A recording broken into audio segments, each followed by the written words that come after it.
نے یہ بھی کہا کہ حل کے لیے 29 سپٹمبر اور پھر 30 نومبر تک. تو کیا اس کے بعد جو 90 روز کی ایک ڈیبیٹ تھی وہ آپ کو کہیں تھمتی ہوئی نظر آتی ہے سر, یا وہ اسی طرح ہی کنٹینیو رہے گا وہ جو بحران 90 روز کو لے کے کھڑا ہے, آئینی بحران؟ سر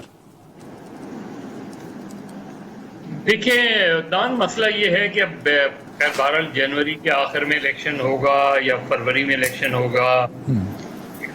ہوگا یا نہیں ہوگا. اس ساری ڈیبیٹ سے ہٹ کے بظاہر تو یہ لگ رہا ہے کہ ہم اب جب بھی الیکشن ہوگا وہ ماورا آئین ہوگا. اب اس کی انٹرپریٹیشن لوگ کرتے رہیں اس میں, لیکن یہ ضرور ہے کہ پی ڈی ایم اور پیپلز پارٹی, ظاہر ہے Peoples Party P D M کا حصہ نہیں ہے, لیکن بہرحال پچھلی گورنمنٹ کا حصہ ضرور تھی. بہتر ہوتا کہ وہ جو مظہر بھائی قطع کلامی کی معافی چاہوں گا, پی ڈی ایم کی بانی پیپلز پارٹی ہی ہے سر. نہیں, P D M Peoples Party کا حصہ تو نہیں ہے نا. بانی میں کہہ رہا ہوں, بانی پی ڈی ایم بنائی پیپلز پارٹی نے سر. ہاں بنائی تھی, لیکن پھر وہ 2020 میں الگ ہو گئے تھے نا. اس وقت بھی نون لیگ سے کے ساتھ ہی اختلاف ہوا تھا نا کہ لانگ مارچ سے پہلے استعفیٰ دینا چاہیے, لانگ مارچ کے بعد استعفیٰ دینا چاہیے. جو بھی پیپلز پارٹی اور پی ڈی ایم بہرحال پارٹ آف دا گورنمنٹ تھے سر, اور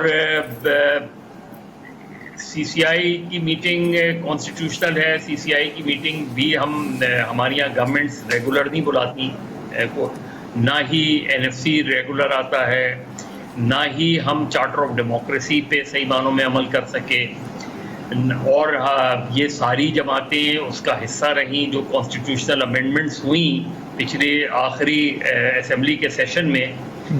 وہ تو میرا خیال ہے باعث شرمندگی ہے تمام سیاسی جماعتوں کے لیے کہ جنہوں نے ان امینڈمنٹ کو پاس کروانے میں حصہ ڈالا ہے, اور ہم نے بدقسمتی سے ہماری ان جماعتوں نے غیر جمہوری قوتوں کو مضبوط کیا اس طرح کی ترامیم کر کے.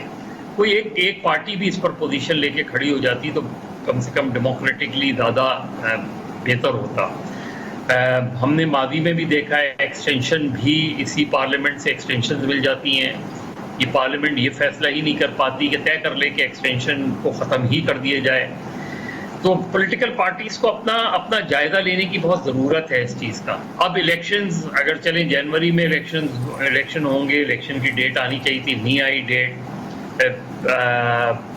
سپریم کورٹ اس پہ کیا کرے گی نہیں کرے گی. مظہر صاحب میں اپنے بات سے ہٹ جاؤں گا, لیکن یہاں میں مجبور ہو گیا ہوں. جب فل فریم ہوا تو میں نے دیکھا کہ آپ کے بیک گراؤنڈ پہ بھی محترمہ کی کچھ تصاویر ہیں جو شہید ہو گئیں.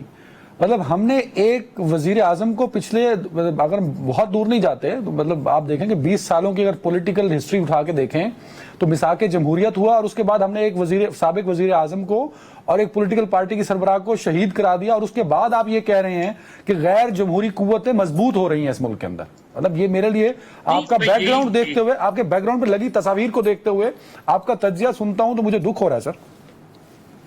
نہیں, آپ کو کیوں دکھ ہو رہا ہے اس چیز کا؟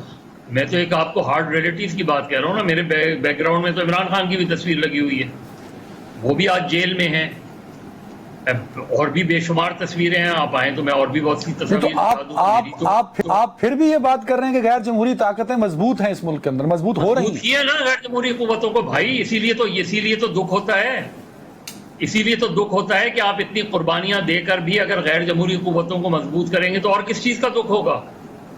اگر آپ اس کے باوجود ایسی ترامیم کریں گے کہ آپ چاہے آفیشل سیکرٹ ایکٹ کو آپ مضبوط کریں گے, آپ ملٹری کورٹس کو جسٹیفائڈ کریں گے, آپ جو ہے ماضی میں چیفز کو ایکسٹینشن دیں گے, اسمبلی کے تھرو آپ یہ ساری چیزیں کریں گے, تو اور کس چیز کا دکھ ہوگا کہ ایک طرف آپ اتنی انپریسیڈنٹڈ اسٹرگل ہے, اور دوسرے آج کی جو پولیٹیکل پارٹیز ہیں وہ ایسی ترامیم کر رہی ہیں کہ جس سے جمہوریت کمزور ہو رہی ہے, جس سے پارلیمنٹ کمزور ہو رہی ہے, جس سے غیر سیاسی قوتیں مضبوط ہو رہی ہیں.